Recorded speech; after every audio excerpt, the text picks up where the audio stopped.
How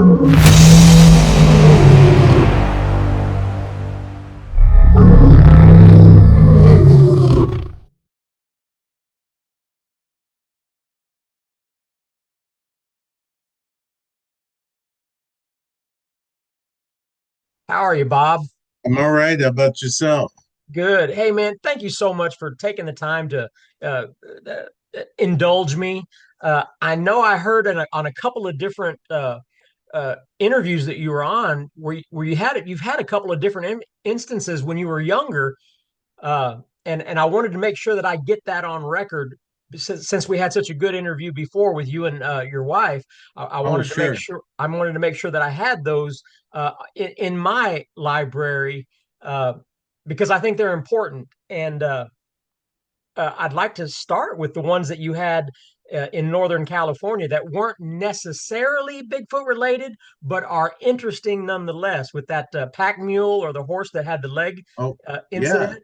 yeah, sure, absolutely. Well, it was about probably about 1980, 79, 79 probably. Um, it was the same group that of hunters that my dad and I had gone to Idaho with, where I had my sighting in 1975. Um, a group of friends, my cousin and some of his friends, and we went. Um, we hired an outfitter on horseback to take us back into the Trinity Wilderness area of Northern California. That's over close to the coast, not far from where Bluff Creek is. And we hired. It was about was a pack train of about 22 animals that took us back in there. And we went 12 miles back into the wilderness, and everybody had a horse and a pack mule. And the outfitter dropped us off and left us there for about 10 days, a little over a week. And during that time, we rented a horse and two horses and a mule to keep with us while we were there to use for our own use. And of course, we paid him for him. And the we were in a real nice area and on the side of a mountain, and across the canyon was another ridge that looked very promising for deer hunting. So me and the other youngest member of the group, name was Josh, decided to take a pack mule with all our camping gear up to the opposing ridge to spend the night up there, so that when we woke up opening day we would wake up and be really close to where we were going to want to hunt. And so we took yeah we took the mule, her name had gear on it, and built it in the brush. And where we were just, real close to where we camped. So we figured, we would just crawl out there in the dark and start hunting at daylight. Well, we had Nancy with the outfitter left rules and instructions for each of the animals, how you keep them and feed them and tie them up at night and that sort of thing. And Nancy had a lead rope that was about 25 feet long, and he said tie her to a tree in a meadow, and she's on a halter, and she just wanders around in a big circle grazing all night long, and that's how you take care of Nancy. So that's what we did. And she was just far enough outside of our little camp area so that she wouldn't like step on us in the middle of the night. We had a little pup tent there, tiny little camp we set up. And as we're getting in into the evening, we checked on Nancy and everything, and everything was good. It was we left out of Coffee Creek. Was the name of the road that went up, and we went about 12 miles south out of the Coffee Creek trailhead, out of which is north of Weaverville there. And so as we had dinner, we're getting ready to settle down. And of course, it's dark and quiet. We heard this just an ungodly scream. It started out, lasted for about 8 to 10 seconds, started out sounding like a woman being murdered. And then it went into this howl, which sounds later, I equated it to like the Ohio howl, sort of howl. And then at the end, it sounded like a lion's roar, and it was terrifying. And we really didn't know anything about Bigfoot, and we had never heard anything like this in our lives. It freaked us out really bad. It's about 10 So o'clock at what? night. So what was some of the And so discussions what's when that? when when you were with the other gentleman and you guys heard this scream? What was some of the immediate conversations that went on between you guys in discussing what the hell was that? Yeah, well, that's essentially it. We were going, what in the hell was that? And we looked at each other, and it was just all quiet after that. And so it came down the hillside, sort of below us on the other side of where Nancy was, and across it was a big draw. So it was a big open area. It was on the far side of that open area that it came from. We shined our lights down there. Of course, in 1979, 80, you don't have those real high power flashlights like you do now. And we couldn't see anything. And we hung out there and checked on Nancy, and it all got quiet. And we had no clue what it was. We're going, what was that? It was very powerful though, and very loud. And the length of it, really amazed us how long it was. And so anyway, needless to say, we were a little freaked out. And so we sat up another, bit of time, maybe close to an hour. We finally calmed down. And we checked on Nancy a couple of times during this time. And she was, didn't seem to be too bothered by it. And she was grazing. So as we're crawling into our little tent there, Nancy just starts going nuts, absolutely crazy, uh, making all kinds of noise and throwing a fit. So we, grabbed our guns and we ran over there and checked on her. And she was pushed right up against that little pine tree that we had her tied to. She was smashed up against it, and her eyes were big, and her nostrils were flaring, and she was huffing, and she was looking off out into the darkness there.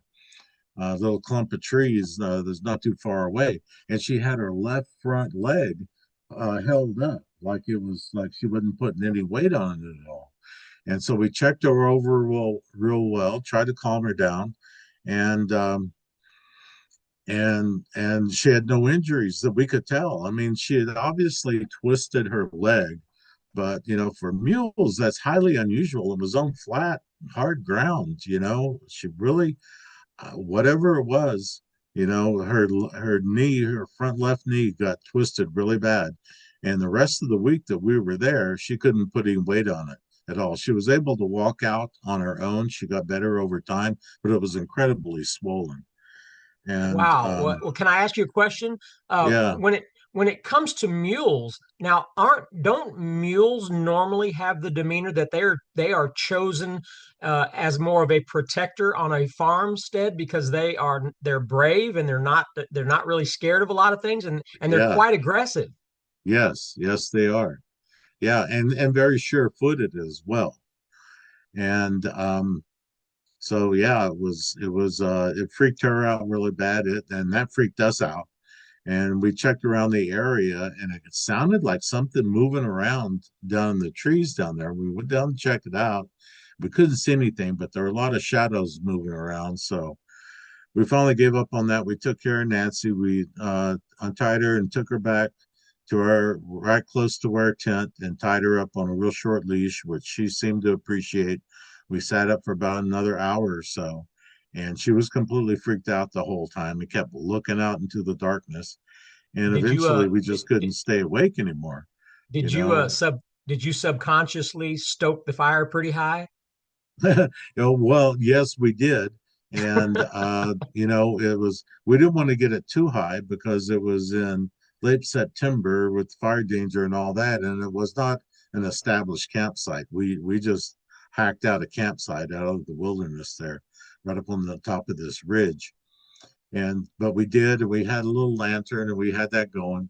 So we left the lantern burning all night until the fuel ran out. But I mean, I got to tell you, and I've said this before, I'm not too proud to say that I slept with my loaded 30-06 inside my sleeping bag with me that night.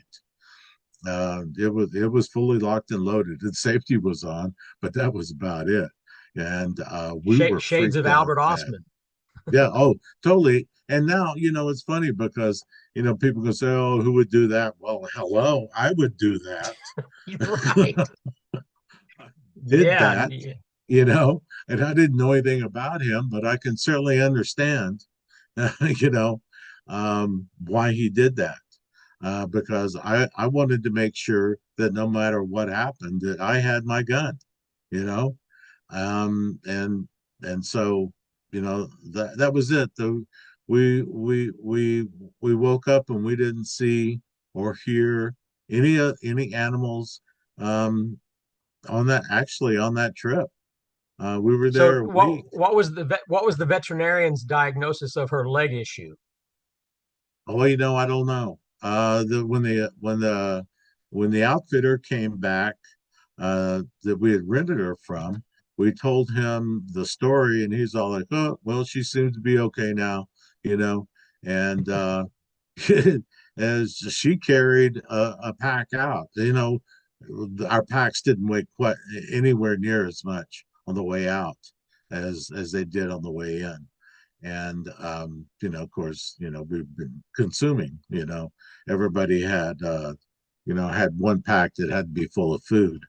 But it was interesting because during that trip, like I said, we had that little spike camp set up with about 9 or 10 of us in that one camp. It was by a small lake, and we had built a little latrine up in the woods up the hill, real thick set of woods right below the ridge up there for our latrine area. And we changed it a couple of times, location a couple of times, not far apart, but it was a little primitive latrine that we had set up with some tarps and some wood and stuff like that. And every time somebody went up there at night, they came back and go, man, there is something is up there. Something is going on up there. And the guys went up there a couple of times in the dark, trying to see what was going on.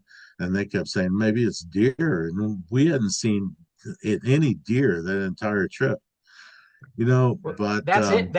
That's interesting that when they were up there using the restroom, that they had the feeling that, I mean, mm, to say that there's something up, you either hear something or you feel like you're being watched. So it's one of those two things, when they're up there using the restroom.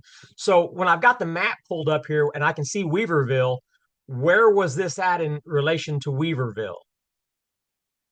well, let's see, you would go up, what's that, highway 2 or whatever, and Right up here. towards Rush Creek Vista. Um, yeah, somewhere in there is probably a little higher than further north of that is a road that I would say even further north and northeast is where we ended up. Uh, yeah, So we just were basically, we're basically somewhere up in these alpine fields. yeah, it was in the wilderness area for sure. We went up that road, whatever that is, and north out of Weaverville, and we went to Coffee Creek, and Coffee Creek Road goes back west, and then it kind of dead ends at a trailhead, and then we left out of there and went southwest about 12 miles. So somewhere in the wilderness area there, off Coffee Creek trailhead. Um, Wow. yeah, so I think it's north of where you got the map going right now, but yeah, further north, yeah, up in there, There's more a toward Rush that Creek area. trailhead. Yeah, keep going north. Wow, very rugged. Yeah, it was, and it was about a 3-hour ride. Stewart Fork Trailhead.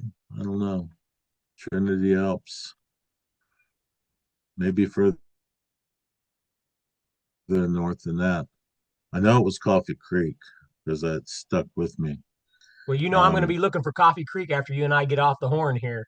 yeah, yeah. Well, if you go back Coffee Creek Road and it goes back to a trailhead, and off that trailhead we went pretty much south, southwest, and so yeah, I'm not exactly sure. I don't see it all that great, but Well, yeah, somewhere in there.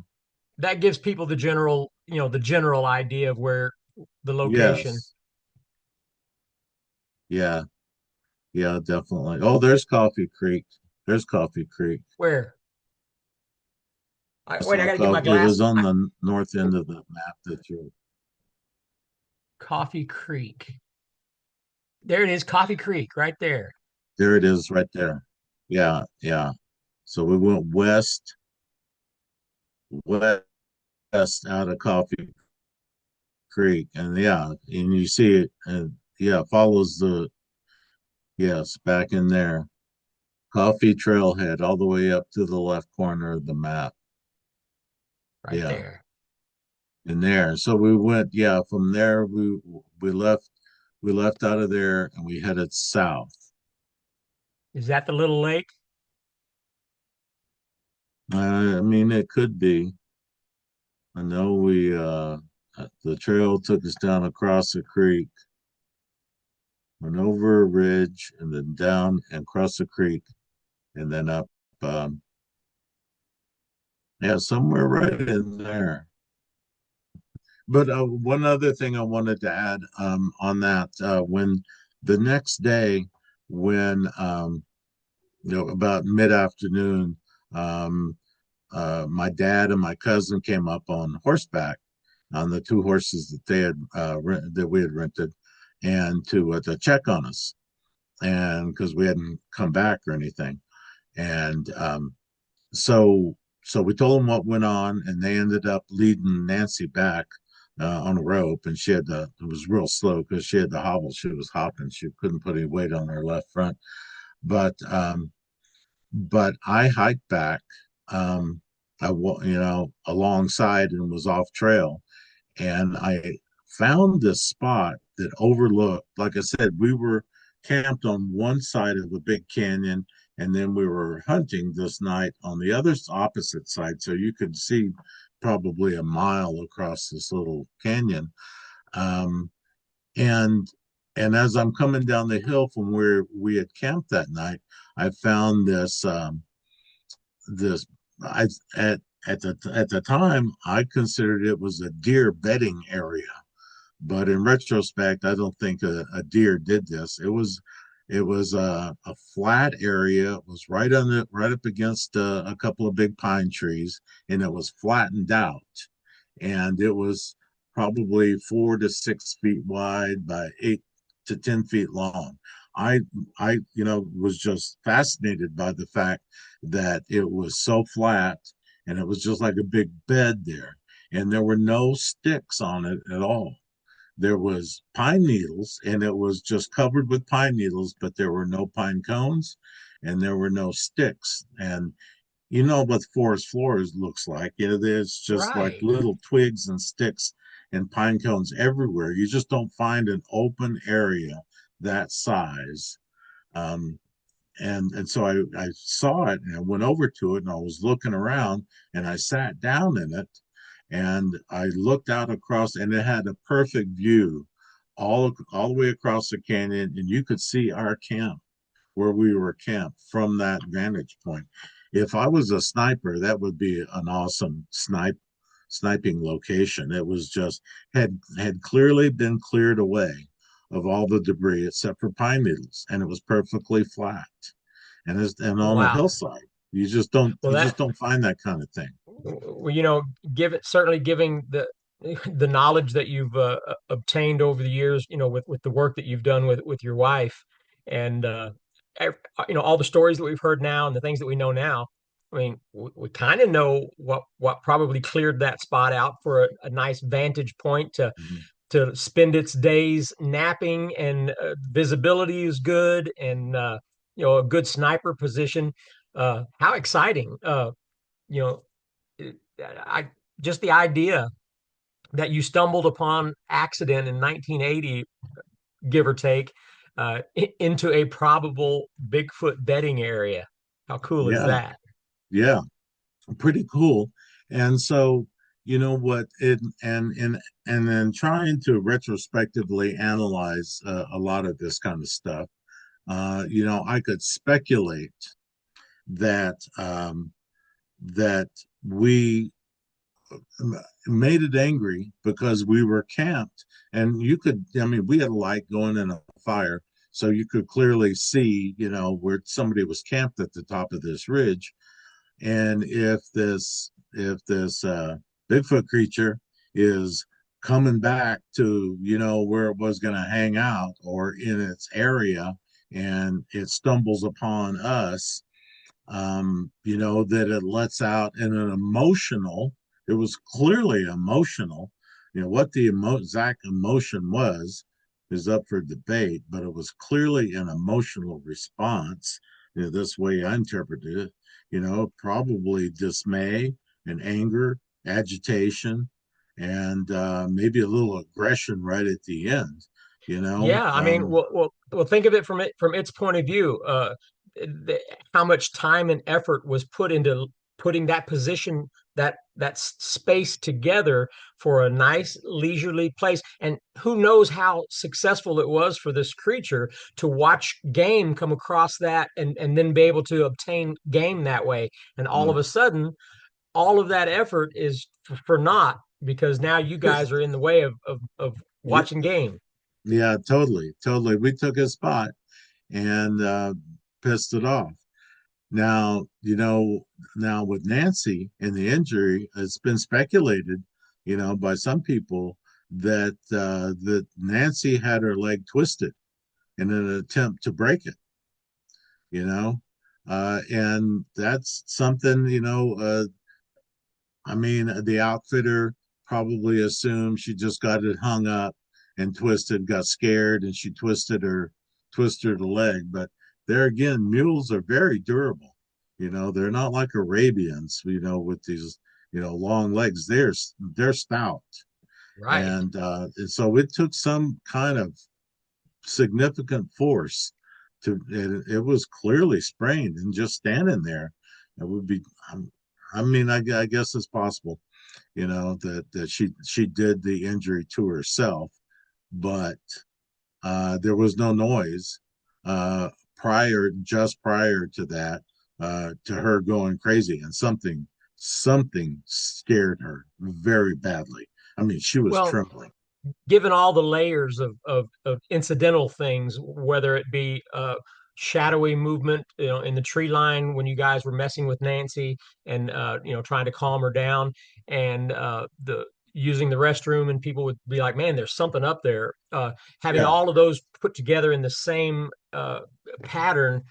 Uh, what if you never know how long a Bigfoot goes between meals? That's nothing we can know. So let's just say it's reached its end of a 2 day fast where by God, it's ready to eat. And so it goes up there, and it's successful and fruitful location to spot game that it can capture, an ungulate, and you guys are in the way, and it's already on the back end of a 2 day fast, and he's really hungry. So what if he, thought maybe if he could get a hold of that mule, that would be the second best meal. Easy pickings. She wasn't going anywhere. She was on a rope. I mean, I don't know. I'm not saying that they recognize that, but she was clearly just, hanging out there and standing there, for something to, you have to imagine maybe snuck up on her. I mean, I don't know. Yeah. I mean, I don't know, but that was very strange. And so no, we didn't see any game on that trip. I will say, that the young guy that I was with that night, Josh, he then about midway through the week, got fed up with no deer being around, and he did go and, to his credit, go off on his own and ventured out about 5 miles further west.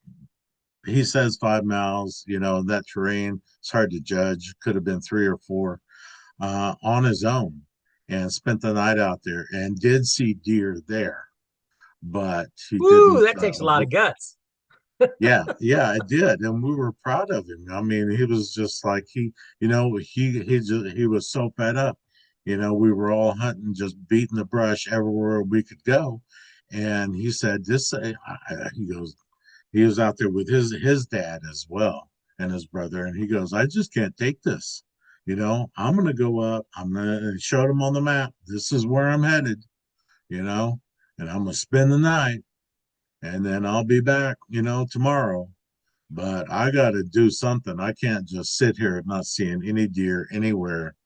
And so he did, and he saw deer there. Did he But report anything odd? no, no, he didn't report anything odd. Um, he said that he said he actually saw 2 deer there, and they were big bucks, and they were running down the hill. But that was all he saw. But nothing around where we had. But the idea that something was up there in the latrine area was very real. It wasn't imagined, because several people came back and said there is something up there, and we went up 2 or 3 times, and with 4 or 5 guys and flashlights looking around. That's how sure we were that there was something up there, and it was a huge outcropping of rocks right behind it and up above it, and we didn't go up there. But knowing what I know now about the physical abilities of Sasquatch, that's nothing.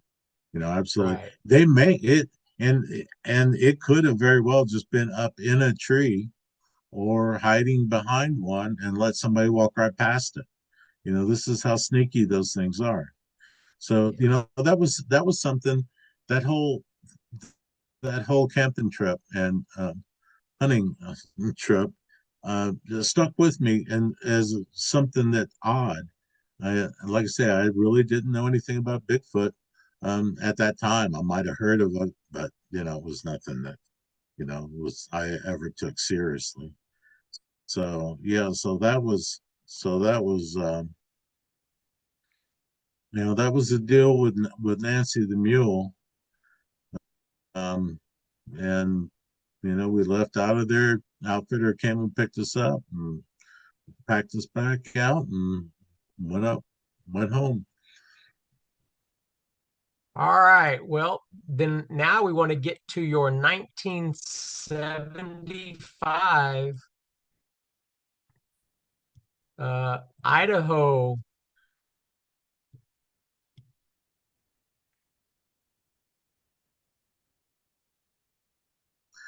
Before we Now, do that, shall we stick with California sure, and you got tell another one? you about an incident that had a couple of years later. Yes, Um, please. it was Yeah, it was probably, I want to say it was probably the following year after this hunt that we went up to the Trinity Wilderness. My dad lived in the Sacramento area. So even though, I'm from Texas, and my parents divorced when I was young, and he moved out to California. And so he lived in the Sacramento area. So he had hunted up out of Sonora, which is where Kathy and I live now. It's over in the Sierra Nevada mountain range north of Yosemite. And actually, the same forest, this incident happened not all that far. And I don't know the exact location of where Ron Moorhead got those recordings at Sierra Camp, but I do know the general area. And Right. this is not that far from there. It's the same wilderness, and so we wanted to go hunt in an area that he had been to several times. We had hunted there, and So Dad and I wanted to get ready for the opening day of deer season, and we went up about a month early and built some hike back into the right on the edge of the wilderness area there, and built some blinds using brush blinds, and so that the deer would get used to them, get accustomed to them. And so we had a place to go, and we marked it with little tiny little reflector tags so that we could find it in the dark on opening morning. And we head out about 4 a.m. When we go hunt, and get out there, like 2 hours before sunup, so we're nice and quiet and still. And we had driven up to this area, just the two of us, and it was at the end of the road that bordered the wilderness area, and we uh, got there the first night real late and slept in the back of his truck. He had a cab over camper, and the next day we went and built brush blinds all day and hiked around. We came back to camp, and just before dark, and we were having before we had dinner, we were having a little campfire out out behind this camper there. And as we were sitting out there, and I'm stoking the fire because I'm a firefighter, I love fire. And I'm stoking the fire, and I got a big blaze going. And he's sitting on the other side, and he's looking out into the darkness. And he kept looking over there, and he said, "Son, come over here and look out there and tell me what you see." And so I go on the other side of the fire, and I'm looking out into the darkness, and I see what looks like two big giant bicycle reflectors, red, just out there in the dark, just two big, I mean, like beacons, like glowing beacons. And I went, "Whoa, that God, Dad, I don't know, looks like a couple of red eyes out there." He goes, "Yeah, what do you suppose that is?"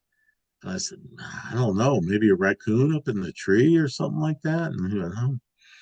He goes, "The only problem is that ain't no trees out there. That's a meadow." And I said, "Well, there's something in the air. I mean, it's up off the ground and the big red lights." And I don't know. He goes, "They've been out there about half hour." With, just like that. And he goes, "Yeah, they've moved around a little bit." And so now I walk halfway out there, and with my little, dinky 2D cell flashlight, and I shine my light over in that area, and you could just see these reflectors or lights just kind of, they would turn and got, elliptical and then disappeared. I thought, well, I don't know, it's something alive because it's moving. And Wow. so then I'd leave and come back, and it would keep, and we did this routine 2 or 3 times. And so I kept going over there and checking and looking out into the dark. And it was that one set of eyes, and then a little while later there was a second set of eyes. They were big red reflectors, not quite as high, as tall as the first set. And then eventually there was a third set of red eyes, and it was further off to the right, and it was much lower to the ground, and it was kind of going back and forth a little bit. And I said, "Dad, there's there's like 3 sets of red eyes out there now." And he goes, "Huh, okay, well, I don't know what it is." And he goes, "Well, I'm getting hungry. You want something to eat?" So we get in the back of the camper, and he's making sandwiches, and we're just sitting there talking. And something smacked the side of this camper on this truck.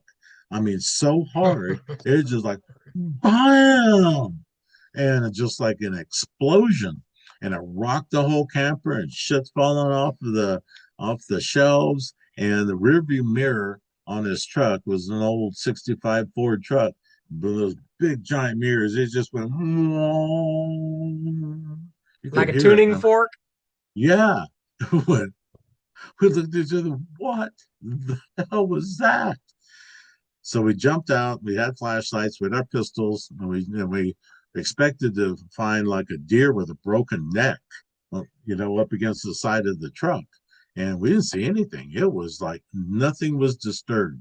Absolutely, it was quiet as a mouse. There was absolutely no sound whatsoever. and we circled the whole truck looking for dents and nothing. We didn't see anything. We thought, man, what is going on? And so Man. we hung out there for a while, looked around. No, I don't know what it was, and no big branches there or anything. And so we got back in the just about climbing back up into the truck, and there is this god awful scream again. It was like a woman being murdered, but it was just that scream. It didn't have all the other stuff that had happened when we were out with Nancy, and it was just that scream. And it was from in front of the truck and went down off a hill and out in the dark, out in the trees out there. It came from there. And then there was an answering scream from back, identical, pretty much, back where those red eyes had been. So that we had two screams, and they were just like boom, boom. So let me And ask you this. Let me ask you this. Was this night the night you guys were camping before you built all of your natural blinds, or was it after? Was the no, day that you did all that? the day that we did that, that was the same day. So we had been Oh, out oh yeah, all over the you hills. were. Yeah. Yeah, they observed you and they followed you back. Oh yeah, they were probably wondering what the hell you were doing. Building all them branch blinds. That's probably what they do, and they probably thought you guys were just some odd cookies out there. Yeah, well, we were out in their backyard, that's for sure. Um, and uh, that that whole area has a whole history of um, that was all that happened on that trip. Um, although that night I heard something moving around, crunching around outside the camper all night long. And I kept looking out the window and trying to see something, and I couldn't see anything. But there was definitely something big moving around that camper all night. So Wow. that was all uh, that happened on that trip. But I did go back hunting up there again, and this is something that I don't really. It's not that I refrain from talking about it. It's just something weird that happened that I would never really touch on. And I went hunting in that area again on my own several years later, and had camped in a different location about mile, maybe 2 mile and a half from there. And I was bow hunting, and um, which is kind of sketchy when you're bow hunting in cougar country. I always, it's like you always, it's like it's like Right. I got a pointy stick. Don't come at me. Right. I'll Yeah, poke yeah. you. I will poke you. Um, and I'm creeping along just as quiet as I can. And this 2 or 3 years later, and I'm had circled back. I got off onto an area. I climbed this ridge, and it was real easy going up. And when I got to the top and turned around and looked back down, I went, "Oh shit, I came up that." So I took a different route and kind of backtracked and went the long way instead of having to descend that steep bridge that I came up. Um, and I went through some really dark areas that I was unfamiliar with. And it was very thick and very dark back in there. And I made this big loop around and then came back and got my bearings again where I was. And as I'm walking down this little game trail, um, I kept hearing something on the mountainside. It was real steep and heavily wooded, heavy timber, big trees, giant trees, and very thick in there. And I kept hearing this crunch, crunch, crunch. And I'm looking down, and my feet, I'm hitting bare dirt because it's basically a game trail. And I'm not crunching, but I'm hearing this heavy crunching. And I would stop, and then the crunching would stop. And then I would look around. I didn't see anything. Trying to look up under the canopy and couldn't see anything. I would start walking again, and one step after I started, the crunching would start again. Crunch, crunch, crunch, crunch. And then as I went to take my last step, I held my foot up and didn't step down. And then it went crunch and stopped. Okay. Something is up there. And I'm fearing a big cat stalking me, and I didn't see anything. And so I thought, all right, I'll just take off running. And I just started running. And I could hear crunch, crunch, crunch, crunch, crunch, crunch. And I stopped real fast. And you hear crunch, crunch, and it stopped. so, Wow. so, so I did it again, and I ran behind this clump of bushes, and I dove behind the bushes, and I laid there for a good half an hour, and thinking, something. And I had a good vantage point, and I was ready to shoot something, and dead silent, dead silent. And I finally said, all right, well, whatever it was is gone. I got up, started back on my way, and the crunching started again. And Wow. it was something on the hillside, and I looked and I could not see anything, but there were really big trees up there. I'm not saying that's evidence of anything other than something definitely was stalking me, and it was in that So, same area. so at what point, when you got back to wherever your campsite was, somewhere between where you were then and when you got it, it stopped following you. And if you were that aware that you were being followed, when did that transition take place? Well, after, like I said, I got up and started heading back, and it started crunching again, and I stopped and I looked, and I just stood there for a couple of minutes, and I think I yelled something, probably something not acceptable for uh, Right. general entertainment, uh, television, but I had a few choice words to say, What and were I you, about got angry. 25? Yeah, what's that? What were you, about 25 years old then? Yeah, it was about that's about it. Oh, I'm And sure you had some salty language. yeah, I did. I learned it in the Dallas Independent School District, Okay. and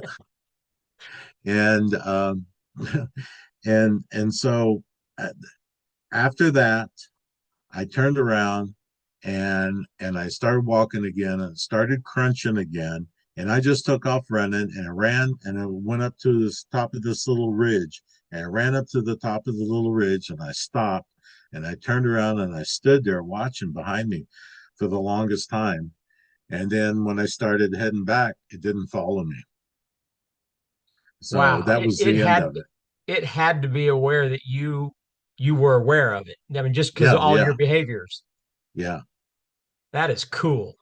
yeah. Uh, Yeah, yeah, it was. Well, it was kind of eerie because right. I'm holding that bow, like it's like I don't know, you know I'm just glad because you can't carry a firearm in California during bow season, and I was certainly wishing I had one right then. Right. And Right. I'll tell you real quick about that particular area. Within a mile of there, um, Kathy has someone that she worked with who was a biologist, a field biologist, and um, there's a couple of tiny little lakes. Well, there's little pond lakes all over the Sierras, but in this area, there's a couple of tiny little lakes. And he was a frog. He was counting frogs, and they cordoned off the area, and they count frogs, and then they extrapolate how many frogs the population is. And he was up there, and he was frog counting, and he came across this deer, and he was hiking, and he came across this deer that was completely uh, well, it was first one he saw, I think, was exhausted, and it was laying on the ground, and it was breathing really heavy. And he was able to go up and touch the deer and try and calm it down. Go, what's going on? And he looks over, and there's a dead deer not far away that had been sort of ripped apart. Its legs were broken and it had been torn up. And then he looked back at the other deer, and it's looking up the hillside beyond him. And he turned to look, and there was a Bigfoot up there watching him, a big one. And when Wow. he looked at it, it turned and walked. And this is on the BFRO. This report is, and he watched it walk off, and he went, "I'm out." And he went back, and this is a true story. He went back to the office and he started packing up all of his stuff. And the people he worked with are going, "What are you doing?" And he goes, "I'm out of here." and and he told his boss what happened, and his boss knew that this gal that Kathy worked with was in the office, that knew Kathy's background, called her over and said, "Hey, hear this guy's story." And he says he's packing up his desk. He tells that story, and she goes, "Well, what are you doing?" He goes, "Well, I'm out of here. I'm going somewhere else. I don't care. I don't care. It doesn't matter. I'll tell you." And he told the story. He goes, "I'm never talking about it again." And he moved. And I don't know what happened to him. He's a biologist and he worked for the Forest Service. Maybe My transferred God. himself out, but he left. And that's on the BFR website as well. And that's in that Man, same area. that is So, awesome. Man, Bob, I want to go up there so bad. Yeah, can you imagine just having a thermal drone at your leisure for anything that happened in such a remote place, that to be able to use a thermal drone to look around and, oh my God, it would be a dream come true. well, the Sierras are kind of like that, and what I speculate about the Sierras is that if you look at the terrain of the Sierras, it's a mountain range that runs pretty much north and south.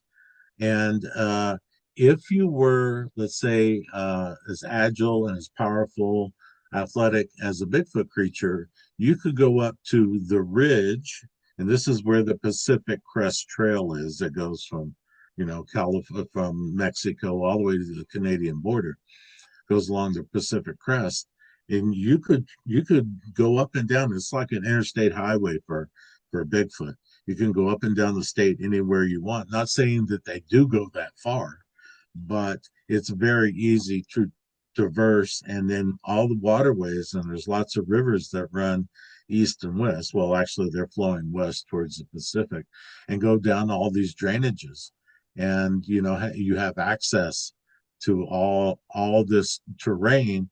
And these, for the most part, these river drainages are very thick and wild, especially in the higher elevation. And so they provide an opportunity for these Bigfoots to get around. And I mean, I have another story. It was further north of there. Um, my dad and I also like to gold pan because we live in the gold country, and it's a lot of fun, going out and just going to one, remote river or whatever, and looking for gold, prospecting. And so we would do that quite a bit. And we were up out of Nevada City, which is further north of Sonora. And we were up on the Yuba River. We were way up on the Yuba River to where as far as you can go by car.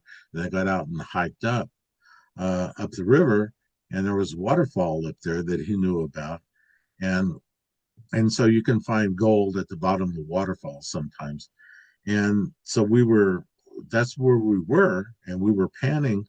Um, like I said, we hadn't seen anybody. We were like 3 miles upstream from where we parked the truck, and we're up there panning, and there's this ridge behind us, and I kept hearing rocks clattering down from this rocky ridge. And there's like no trails up there or anything. And I kept looking up there, and this went on all afternoon. And I would go out and I would, go upstream and look, and I climbed up there a little ways. Something was rolling big rocks. And so we went back down and we were panning some more. And these boulders, for lack of a better term, rocks about the size of a basketball, came flying over us and landed in the river in front of us and displaced so much water. The water was probably 3, 4, 5 feet deep at that point. It was displacing so much water when it hit. Of course, this huge splash goes up in the air, but you could hear the rock hit the bottom, hit the boulders on the bottom. It was clacking off the bottom, and you could hear that. And Wow. that's how big a hole and opening it made. And we're like, what the hell? Wow. I'm like, Dad, did you see that? And he'd go, see what, son? I go, those these rocks. And he sat there and watched, and we had several. It wasn't just one or two. It was six or seven or eight rocks being hucked from way up there and landing out in the water. Some of them were bigger than others, but they were coming over our heads and landing. The rocks, I couldn't throw a rock like that 5 feet, If you and they guys were would have got just hit by a rock sailing. that size, you guys would be deader than a doornail. Yeah, that's true. But then I wouldn't be here telling you about it. But Right. Man, it was that is crazy, crazy. but this is, I think about this a lot of times when I'm following up, and I'm sure you run into this as well when you talk to the people, witnesses about their experiences. They're like, this may be the experience they talk to you about, may be the only thing in their life that has ever happened remotely like that. And they're like bewildered. It's like, I know. what? It's funny that it's fun. What was I that? do have a relatable story to what you just said. And as it was unfolding, I was like, man, I know a story almost exactly like that. Uh, it, Several years back, I was just out in Northern California, Oregon. I would just take trips out there for a month every summer, and just by myself in my diesel truck. And I would just Mount Baker, you name it, everywhere. And so I had found a lake that had a lone singular road going up north behind the lake, and I'd heard of some Bigfoot reports. Or so anyway, so that's what I was there for. So I'm working my way around this lake. It's later in the day, 4 or 5 o'clock, and I thought I'd just go up, tootle up this road, and then spend the night. Well, it was blocked off, and I couldn't go any further from the lake, and I was like, crap. So I started to come back down around the lake, and there was a camper on the side of the road, like the only person there. And I actually stopped and talked to the guy, and I just told him, I said, do they ever open that gate so you can get up that road? And he said, no. He said they closed that a couple years ago. And he was like, what are you wanting to do? And I said, I just want to go up and sleep in my truck up. And needless to say, I told him I was a Bigfoot researcher. And he said, well, that's interesting. He said, because I'm a gold prospector. And he says, on that particular road, before they closed it up, he said, I would be way back up there where that creek comes down into the lake. And he said, he said, I would get pelted with rocks all afternoon, on the high side of, when I'd be down there panning, up there panning. He said, just rocks being thrown all day long. And that this is from a nobody who doesn't do Bigfoot research. So how many times is this stuff happening, across the board? Probably more than you know. Oh yeah. Oh yeah, totally. And people don't talk about it, or if they do talk about it, they talk about it with a few friends, and it never really gets into the public eye. You don't hear about it. I don't hear about it. It's just, Joe Blow, in Missouri had something happen, and he told a few of his buddies, and they laughed it off, and that was the end of it. Yeah. So I'm sure that happens a lot, or people don't talk about it at all because it freaks them out so bad.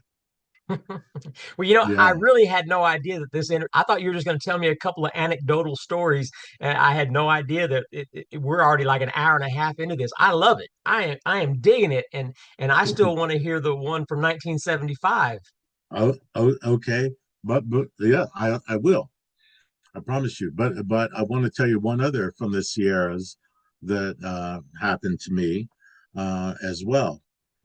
And this was again in the early 80s. I want to say probably 82, 83, maybe. I um I got I love deer hunting. I got the bright idea that I saw one of these ads. They're like, hey, buy an acre of land, like, $70 down and $70 a month for the rest of your life. and and it was up in Modoc County, which is the northeast corner county in California, most northeast corner. Modoc, and they have big deer up there. Oh my God, they're monsters up there, and big mule deer. And so I went up there and I thought, I'm gonna have have a look see, and I can afford $70 a month, whatever. And so I went up there, and as they it's called California Pines, and it's on the map, and it's out of Alturas.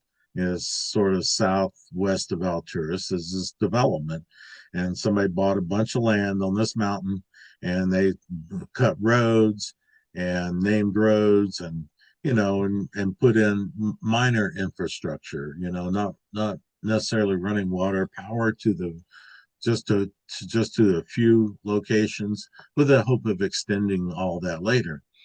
And so I bought an acre of land. When I was up there looking, I saw big, huge deer, and I thought that this is it. I'll take this. I'll take it. And went up there after I bought that acre and went to go camping, and had my Malamute dog, and had a little trail bike, Honda 90 trail bike, and went up there and camped. And I had a friend with me who stayed back with my dog while I took the trail bike and I rode up this road down into the valley, and then on the backside, and then rode up a ways, and then went up into the hills on the other side of this valley. And I stopped, and I was sweating, and I stopped the bike to get some water. And as I'm sitting there, and this is ranch land that is fenced there in this particular spot. I had ridden up next to some ranch land, and there were some cows down in a field down there, and a pasture. And I rode up into the hills. It was outside of the pasture, and it was in the hills, but you could see the cows. And as I'm sitting there in the shade, right at this where this little creek area is, I hear all of this brush rustling and everything, and I turn and I see what I assume at the time to be the biggest bull I'd ever seen in my life. And it was on open land, and it was in the brush, and I could see it through the brush, and it was on all fours, and it got up and and like that, and then kind of moved away from me a little bit, and then hid a little bit better. And it was enormous. And that's what my mind, I'm from West Texas. I thought, man, that's the biggest bull I'd ever seen, and it was black. And as I'm telling this story to Kathy later, she says, "Was it on open land?" And I go, "Yeah, it was open land." She goes, "We don't allow, Forest Service does not allow bulls on open land. You can have open range cows, not bulls, because they're dangerous." And so anyway, I saw that, and as I left and I went back, and this is really weird. I'm not saying it's woo or anything, but as I'm riding down the road, something is watching me. And I'm getting this like, there's something watching me. And I stopped and I turned and I'm looking, I don't see anything. And so this road goes along the forest. And as I'm riding my motorcycle, I kept stopping, going, there is, I knew, I would have sworn, I would have laid money that there was something following me. And so, I just kept on booking.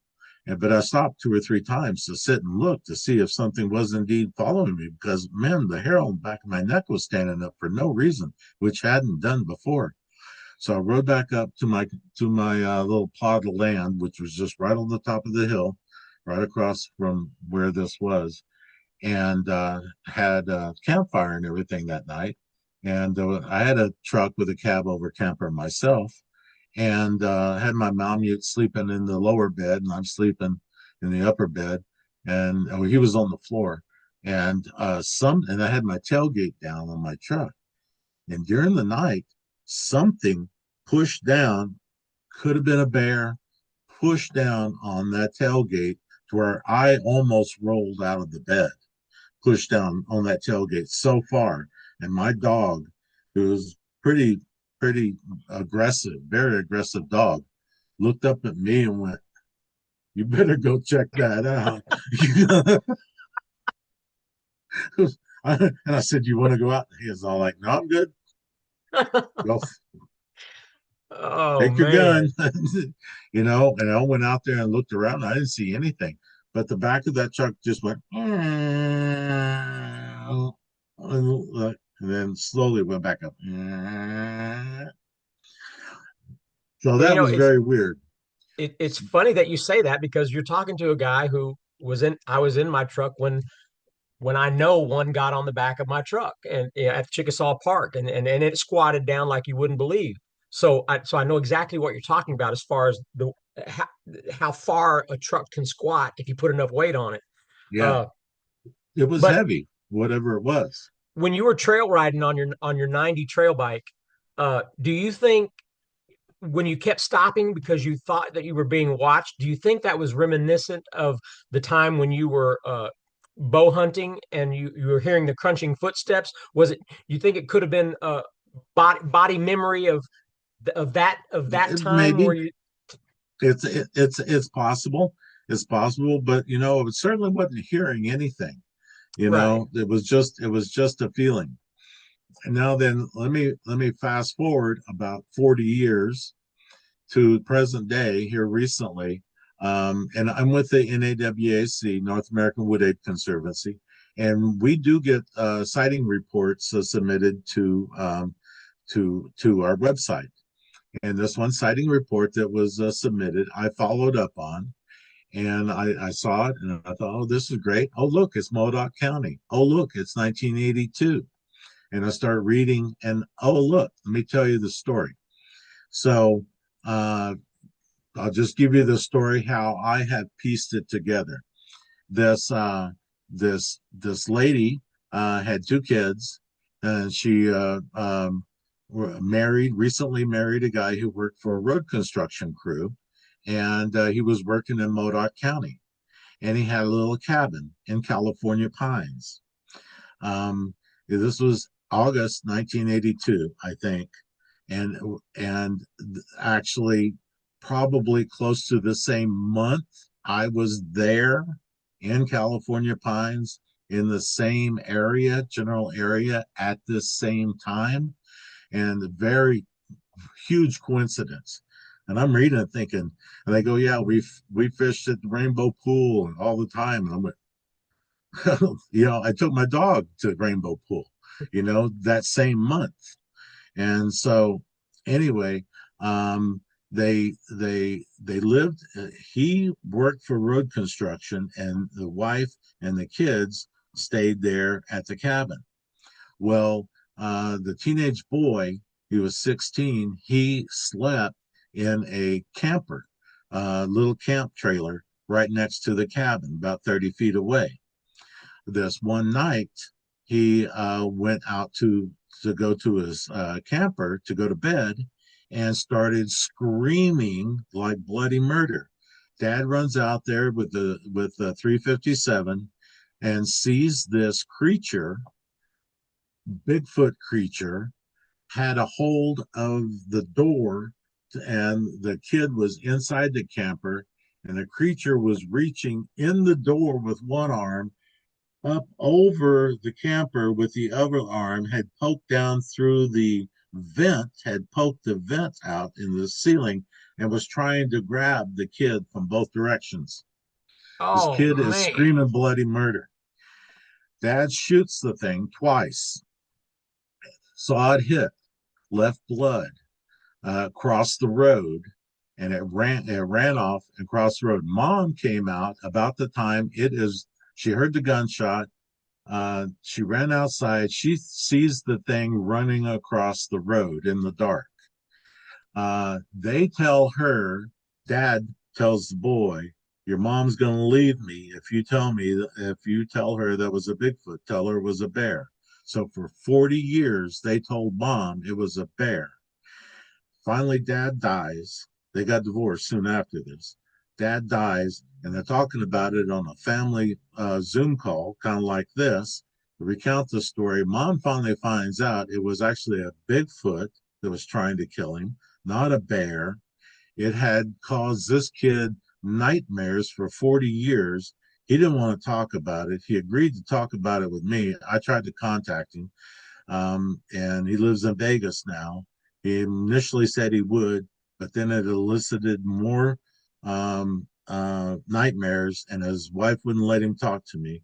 I talked to his mom several times. She's elderly, lives in Texas now, and she told me all of this. But then she also said that later that uh, that he she told the kid, you did something to cause this. The thing didn't, whatever it was, didn't just try to kill you for no good reason. And he finally broke down and told her that when his cousin was up a couple of weeks prior, they went out, cousin had a truck, they went driving the roads at night. They saw something on two legs crossing a road and they shot it with a 22 rifle. And since then, that he had been in fear for his life, but he didn't expect that it would show up. And so, probably the same one he shot with the 22 rifle came back, knew where he lived, tried to get at him. Wow. Now, Wow. yeah, Wow. yes. Now, a couple of days later, um, uh, they they had to deliver a message to a friend whose girlfriend lived at the top of the hill just up the road there in another trailer. Kid rode his motorcycle up to deliver the message, found her cowering on the floor underneath the bed inside of their trailer. They didn't have any power or phone or anything like that. And they're poor, and were living off the grid, and he worked construction. And the trailer was full of gunshot holes coming from the inside. She said something tried to attack her and get into the trailer, and she fired every bullet that she had from her gun through the wall of the trailer. And she doesn't know. She never saw what it was, but it was rocking the trailer. It was beating on the trailer, and it was screaming at her. And she shot through the trailer to try and hit it. And there was another incident about a week later where mom and dad had gone into town to go to the grocery store and left the kids at this A-frame cabin. They got back, and both the kids are up in the attic, the loft space, hiding under the bed when they got there. And they said the bear was trying to crawl up on the deck and get them. And that was like a 14-foot drop off on the deck. And there's no bear that's going to crawl up 14 feet anyway. And so she had fear for her kids, and she took them back to LA. Um, uh, and they got divorced. And so that was the end of that story. All of this, the exact same month that I was up there, um, and I found her to be credible. And she, was, I talked to her multiple times on the phone just here within the last year. This is all up in Modoc County. And she said that there were tales in town that nobody would go up onto that mountain. They said weird stuff happens on that mountain. The locals will not go up there. And that's probably why the land was so cheap up there. Nobody wanted to buy it. And yeah, so there's that. And that's, you know, California is a vast, and people, I don't think people realize how vast the Sierra Nevada mountain range is, and its diversity, and lots of little nooks and crannies and waterways, water all over the place.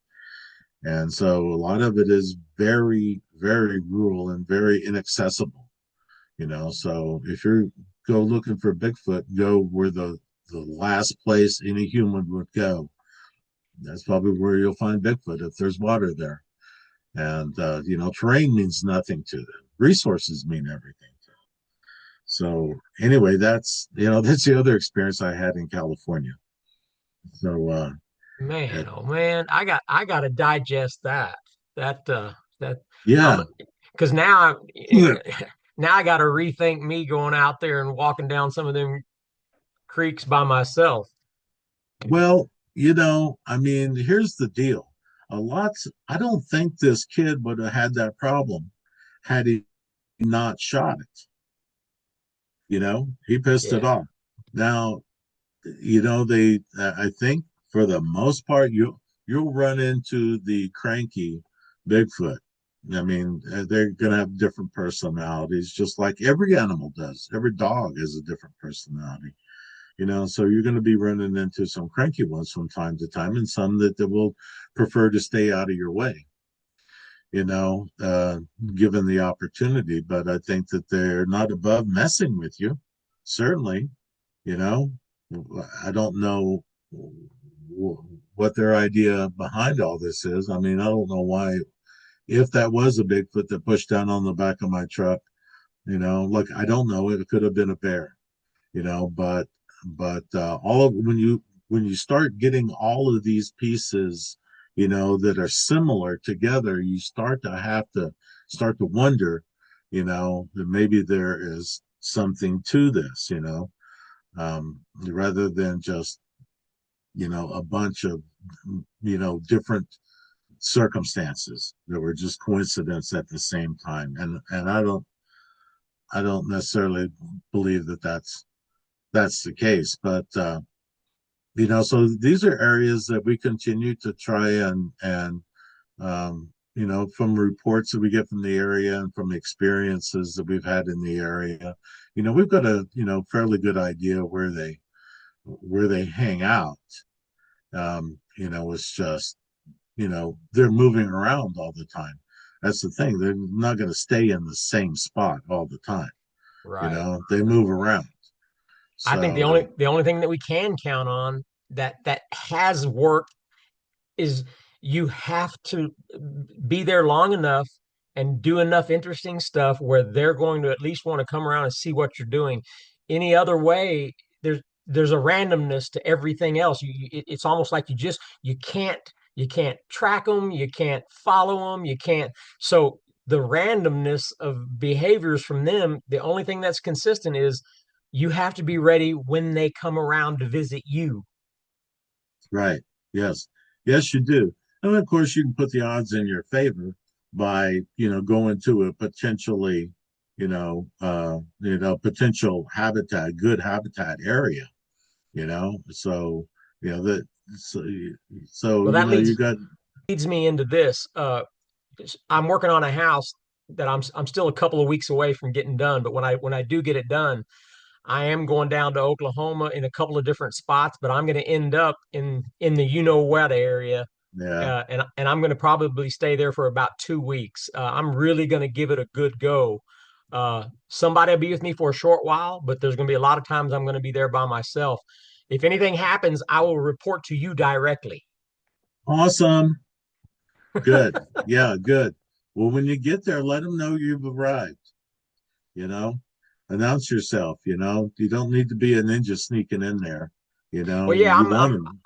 I got my electric bike. I'm gonna go out at night and ride the top of the ridge and take the roads and yeah, I'm gonna make myself known.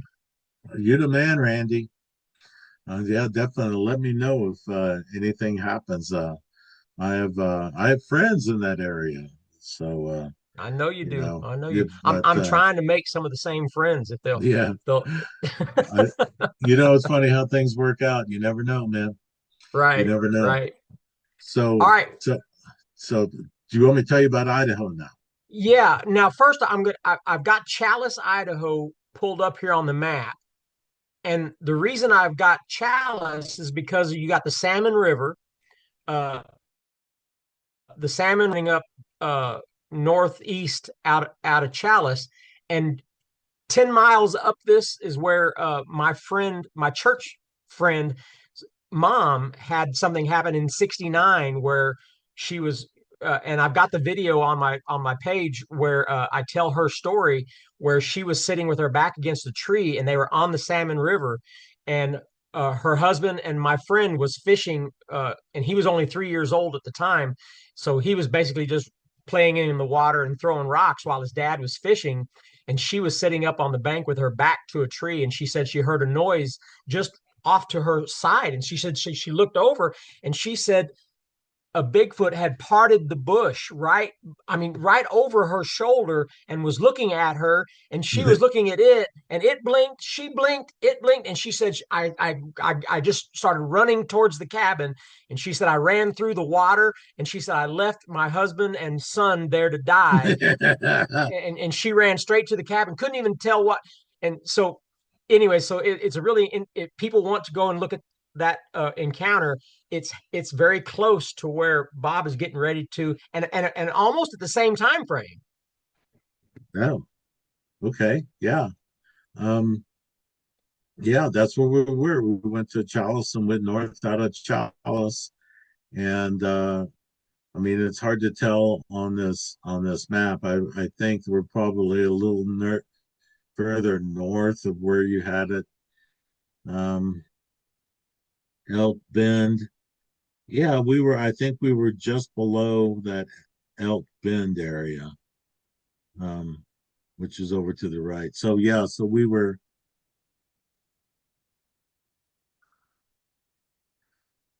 took a forest road off that main road, and so we were probably in close to the area where you have your cursor, up in that general area. We had taken a Forest Service road off of that main road, went up into the high country, and found a little primitive camp there that was clearly a hunter's camp. You know, it had like two or three primitive fire rings in it, and so that's where we were camped, and we had come up. I flew in from actually I was still living in Dallas at the time. My dad lived in Sacramento, and I flew into Reno. And it was the year I graduated high school, so it was my first year of college. And I flew into Reno, and he picked me up in Reno, and we went up with that same group that we had gone to the Trinity Alps with. And so we had, several vehicles, and we and we anyway we camped there, and two truckloads one day, we were there for about a week. Uh, two two truckloads of hunters went up north out of our camp and followed some dirt road up a creek. And I'm not exactly sure which. I've tried to find it on the map. I haven't really looked all that hard, but followed a road that followed a creek, and we went up and we saw two opposing hillsides like this, and it looked like good habitat, lots of trees and everything around. So we thought we'd do a deer drive, and I went up the backside of one hill, and my dad went up the backside of another hill. He was going to, and we were going to get way back up in there, and then we were going to come down and then work our way towards the road. And we had hunters lined up along the road by the creek that was next to the road, and we were going to try and push some game down towards them. And so I was youngest of that group, and went up, went up the backside of this ridge, and then popped out, half a mile, um, away from the creek, and got a good vantage point behind some rocks. And so I, just came right out of the brush and right down behind these rocks and just set up there with a good spot. And I was watching the opposing hillside, probably 400 yards, but it was unobstructed view. And as I'm sitting there, I was expecting, hopefully some game to come out of there, but I expected my dad to come out of the brush somewhere. He was supposed to go up and then come down. So I didn't really know where I was going to see him. And as I'm watching this hillside, I see out of the tree line over at the right, I see what looked like a bear coming out of the trees. and going through this open area. I would like to ask. So your father was actually he was going to be driving game out for you to shoot. Right, right. Okay. Yeah, yes, we were going to try and flush game, first of all, to each other, and then from there work our way back towards the creek and hopefully for the other. And we didn't know what we were going to scare up in the meantime. So that's why we had people who didn't want to hike to the top of the ridge, all lined up waiting for us to stir something up. So as I'm watching this, what I thought was a bear, it was all black on all fours, come out across this very steep hillside. And it would move a little ways, a few yards, and it would stop and it would turn and look behind itself. And I'm thinking, man, what's it looking for? Why is it stopping? And I thought, well, it's got to be maybe a female bear with cubs, and it's waiting on its cubs. And so I didn't want to shoot a sow with cubs. And so I'm very hesitant to do anything but just watch at that point. So it comes out across the hillside, and then it goes behind some trees, and I still don't see any cubs or anything else come out behind it. And now it's a good 80, 100 yards from where it emerged. And it's behind the trees, and I could see it move from the trees behind the rocks. And it hung out there for a little while. And then it continued on the same trajectory it had been alongside this hillside. And it was on all fours. And I could tell that hillside was much like the hillside that I was on, and it was very steep and loose rock.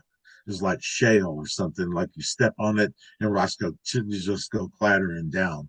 It was flaking off, and it was really steep. I didn't want to go down that hill, and it looked like that's what it was traversing on the other side. And I thought, man, that's if I shoot that in that spot, it's just going to slide all the way down to the bottom, and it's going to end up in that big rocky creek down at the very bottom. It's going to be impossible to get out. And as it turned and started going directly uphill, and I could see there was a flat spot with the trees on it right up at the top of the ridge there. So I thought, oh, all right, it's got to be a bear.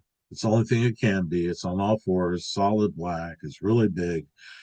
And so I'm going to wait till it gets to this flat area on top and shoot it, try to shoot it there so that it doesn't slide all the way down to the bottom of that mountain. And as I'm watching it, and I've got it in my scope, I had a 3-9 scope on my 30-06, and I'm trying to gauge the distance and how much drop the bullet's going to have at that range, and blah blah blah. And I've got my finger on the trigger, and it gets up to that flat spot, and it stops. And I thought, man, this is it. So I'm just about to pull the trigger, and it stands up on two legs. And I went, wait, what? That's not a guy. I didn't see a guy. But there's a guy there. What happened to the bear? And I'm looking for the bear. It's like, no, there's a dude. And he walks this way, and it turns and walks that way, and then it comes back to the same spot. That's a dude. There is a man. There's a human up there, all dressed in black, and no rifle, nothing. I could see its hands, nothing in its hands, no backpack. Total the uniform color, head to toe, solid black. Who the hell is up here dressed in all black? You know, and and I'm thinking, man, what happened to the bear?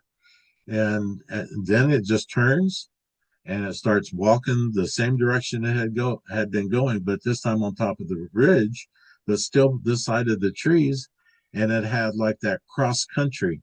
It looked like Patty when it walked. It was leaned over and it had big giant arm swings and really long steps. Man, that dude is huge. I thought it was further away than that. That thing is huge. That guy is huge. And it kind of made me mad. I'm thinking, dude, I almost shot you. And I almost cranked off a couple of rounds just to harass the guy, you know what I mean? But I didn't. And so I watched it walk away. This whole sighting was several minutes long. And I watched it just walk out of my sight and off into the trees. And I'm just sitting there thinking, man, what the hell is going on? Where's my dad? And then I see something orange appear way off to my right, a little lower than this thing was. And I first I thought it was a black butterfly, and I zoom in on it, and it's my dad. He's wearing an orange vest, and he comes out, and he's having a lot of trouble traversing that terrain. And he stops, and I can see he's looking for me, and he kind of goes like this. And so we had CB walkie talkies, and I called him, and he goes, "Where are you, son?" And I waved to him, and he found me. And he goes, "Son, I just can't traverse this terrain. It is just way too steep and way too slick. I can't do this. I'm going to turn around and go back." And I go, "Okay, well, Dad, who's over there with you?" And he goes, "There's nobody over here, just me." And I said, "Dad, there's a huge dude right above you. And, up on the mountainside." He goes, "Well, I don't see anybody." And I go, "Well, be careful. There's a really big guy dressed all in black up there." And so I said, "Okay." And so, anyway, we made it back to what I noticed, what freaked me out a little bit at the time is in perspective, my dad was only about half the size of this other, what I assumed to be a person, was only about half as big. Man, that guy was huge. Wow. So if I had to estimate, a height on that thing, it was easy 10 foot, easy 10 foot. And I don't care what norms that freaks people out. You go, "No, it can't be 8 foot." Well, you don't know that Right. Sasquatch can't be 10 feet tall. This one was big, right? So we made our way back to the truck, and nobody else had seen anything. And we were talking about, well, who would that be? And we couldn't figure it out. Like, is somebody up there without a gun? This is 1975, and there are hippies all over the place, and we're thinking, God, what a freak! This guy's going to get killed. Fast forward, the next day it snowed, so we hunted right around camp. Then the following day, the snow let up, but we had about 6 inches of fresh snow on the ground, and we were going out before dawn in two trucks, and we were going up this logging road not far from our camp, and we're going really slow in the dark up this little two track, and there's a Ram Charger 2 door, and I'm sitting in the middle in the back seat, and I can see out the window, and I see reflecting the headlights reflecting off the snow on the right side of the road. Mountain went up and went down on the left. I see what looked like a burned out stump. It looked like a tree stump burned out on the side of the road. And the closer we got, but before our headlights got to it, the stump started getting smaller, shorter. It's like it was shrinking, but it was getting wider. It was tall and thin, and now it's short and fat. And then it disappeared completely, and there was just this black line. I described it as looked like an oil slick, moved very slowly across the two-track road.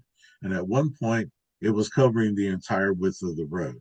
This black blob that was moving across. And just as we got close enough, we couldn't go very fast. Just as our headlights illuminated it, we could tell it was something black, and it went over the embankment on the left hand side of the road. And there was a tree there, it was covered with snow, and it knocked the branches, and all this snow fell down. So we stopped there, and we badgered the guy sitting in the front seat, and I said, "Hey, dude, it's called shotgun for a reason. Here's a 45. Here's a flashlight. Here's your chance to be a man. Get your butt out and go over that embankment, and don't come back without it." You know. And so he didn't want to go, but he did, and he went over the embankment, and he came back a couple of minutes later, and he was completely freaked out. And he goes, "Let's go, let's go, let's go, let's go, let's go. Let's get out of here, get out of here, get out of here." All right, okay. What'd you see? Oh, something hairy in the trees, trying to hide. It was looking at me. I don't know. That freaked me out. let's go. Why didn't you shoot it? I'm not going to shoot it if I don't know what it is. Blah, blah, blah. So went up to the top of the mountain. We got out, went different directions, hunted all day, snowed some more, get back to the vehicles, and fresh snow all the way around the trucks. Except the one truck that we were in had what looked like Dad called them bear prints. They had to be if they were bear, they were the biggest bear I'd ever seen. Uh, they were giant footprints that circled the truck. And I go, Dad, that looks like toes. That looks like bare feet. And he goes, well, son, bear stepped down with his front foot and his back foot, and it makes it look bigger. And I'm like, okay, well, I'm glad I didn't run into that guy. And so we got back in the truck, we headed back down the hill, and we got to the point to where we'd seen this thing cross the road. And we're all looking for prints or whatever. And by this time, everybody, six or eight guys stomping around in the snow, and we couldn't really tell anything. And so now this guy says, I figured out what it was I saw. So really, what'd you see? He goes, well, it was a hunter on horseback wearing a fur coat with the hood pulled up. Okay, that was not. We didn't see somebody on horseback cross the road. Where'd you get the horse? Where'd the horse come into play? And he said, well, it had to be on a horse because that's the only reason he could be that tall. And I saw him walking away. I said, did you see the horse? Well, no, I didn't, but I saw the hunter wearing a fur coat with the hood pulled up. So that was his explanation of that. Wow. Oh man. This is 1975. And it's like, dude, so I've got all this stuff that happens throughout my life. And then here comes about 2002, the advent of the internet. And I finally learned how to work a computer. And I'm surfing on the internet and I find the Bigfoot forums that Brian Brown had started in 2002. And I joined and I started telling people these stories. And they're like, dude, are you stupid? Well, I told them, and I met Kathy soon afterwards in 2003, and I'm telling her that I connected the thing walking across the hillside. I finally came to the realization, like 40 years later, that was probably a Bigfoot that I saw. But then when I was telling Kathy this story, and I told her the bit about the things crossing the road, and I said, "Oh yeah, by the way, I saw a giant ground sloth too." And she went, "What?" I said, yeah, giant ground sloth. Yeah, across the road right in front of us. And she goes, those have been extinct for like 10,000 years. I'm like, well, I saw one. She goes, no, that was a Bigfoot. And it crawled across the road. I went, what? This is Oh, stupid me, you know? So when when I talk to people that have these Bigfoot experiences, I feel like I have them at a bit of a disadvantage. You know what I mean? You don't have to convince me that they're real, you know? You just tell me your story, and if you're making it up, I'll figure it out. Believe me, I'll figure it out because this shit don't happen. and it just goes to show you that there are so many misinterpretations when people have things happen out in the wild that another animal is close by, but they will misinterpret it as being Bigfoot behavior or whatever.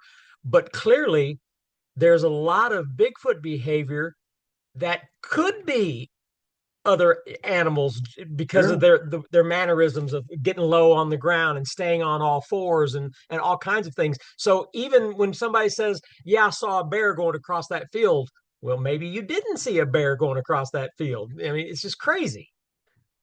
Yeah, it takes exactly what it takes is it takes your paradigm of what you perceive reality to be and it shatters it. And that's very difficult for some people. But you have to be open to that. And I think I have that personality anyway because I was a paramedic for so long. And you can't get tunnel vision into you have to see everything that's going on, be able to change your opinion on the fly.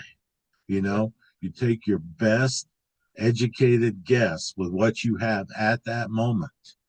And that's kind of what you have to do in this situation. If you believe that Bigfoot cannot be real, and you stick by that, and you are not open to the possibility that you're wrong, then you're going to deny ever knowing what truly happened to you. And I Right. feel fortunate to have met people like you. They're kindred spirits that we that we don't have any doubt. And it's like people call us crazy, and oh, you're crazy. The Bigfoot doesn't exist. I don't care. I don't care what you think. I don't care what any, not you personally, but Right. Right. But I don't care what somebody thinks. I know what I you know, know. and I look out across society, amongst my friends, family, and things like that. And in this day and age, I see a lot of sad people, a lot of frustration, a lot of whatever the reasons may be, political or whatever, just a general unhappiness. But you know what? Bigfooting makes me happy because I enjoy the chance. I enjoy the opportunity. I enjoy the shots of adrenaline. I enjoy just I can't really explain it to people. I can explain it to other people who enjoy it also because they get it. There's just a joy of being out in the dark, with a campfire, knowing that something could be out there, and here in about 15 minutes we're going to drink a pot of coffee, and we're going to go out and walk around and see if we can't find it. Just that whole activity brings me joy. Yeah, it's exhilarating. I'll admit, yes, me as well. I enjoy it immensely, and it is very exhilarating. And you know, and it freaks a lot of people out. A lot of people can't do it, and there's an inherent fear of the dark, of the boogeyman, and all that, and that's ingrained in many people. And I'm not going to fault them for that, you know. But here's the deal: if Bigfoot wanted to kill you, you'd be dead. You would be dead. You cannot stop them.